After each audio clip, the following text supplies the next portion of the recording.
Updated at 7:55 p.m. Eastern Time. The 24 American students who signed up for Middlebury College's spring language program housed at Beijing's capital Normal University were expecting tough homework assignments in Mandarin and a chance to explore a new country on weekend trips. Now the coronavirus outbreak has derailed those plans. American schools are advising students to avoid travel to China, and some are working to evacuate students already there. China is a popular study abroad destination for U.S. students, with more than 11,000 studying there in 2017–2018.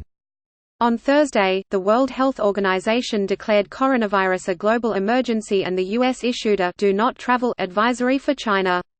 On Friday, Chinese authorities announced more than nearly 11,800 confirmed cases and at least 259 deaths in China. Our temperatures are checked by the university hotel 3 times a day, at 10 o'clock in the morning, at 5 o'clock p.m., and right before we go to bed. So that's definitely been a shock, said Benji Renton, a junior majoring in East Asian Studies at Middlebury College. He's been studying on the language program at Capital Normal University and living in a campus hotel designated for international students. Middlebury administrators this week decided to call off the spring portion of the program, citing health concerns.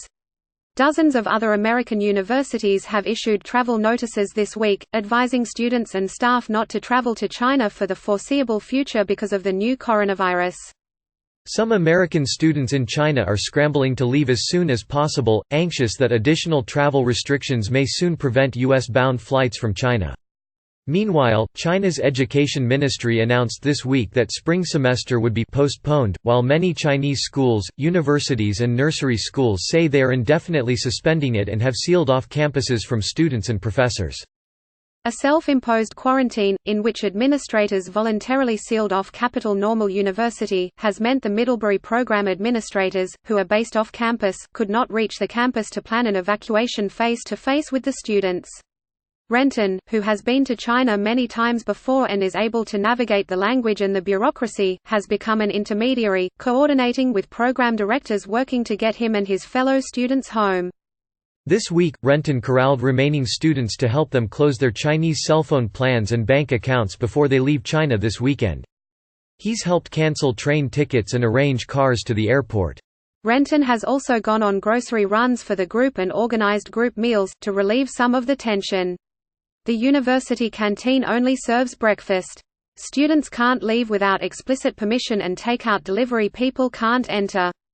We have to walk to the East Gate, the main gate of the university, and kind of get handed the takeout over the fence, says Renton. Few restaurants remain open near the university, and those that do are offering limited options.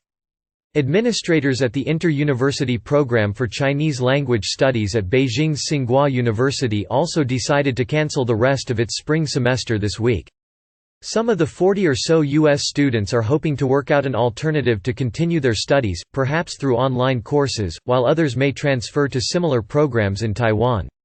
American student Henry Zhang had banked on spending this year learning Chinese, after earning a fellowship that paid for his spot in the program.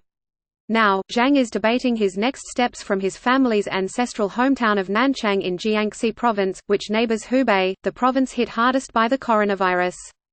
He says the program's decision to terminate classes for the spring came down really quickly. These days, he passes the time by reading and writing Chinese, but says he feels unsettled and finds it difficult to concentrate.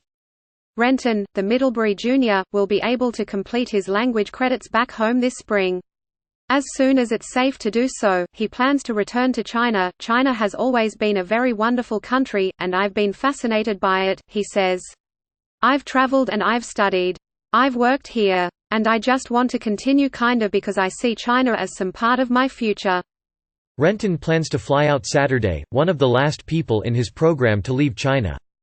That's an intentional decision. A captain must always go down with the ship, Renton jokes. He wants to know that by the time he takes off, everyone else is on their way home safely.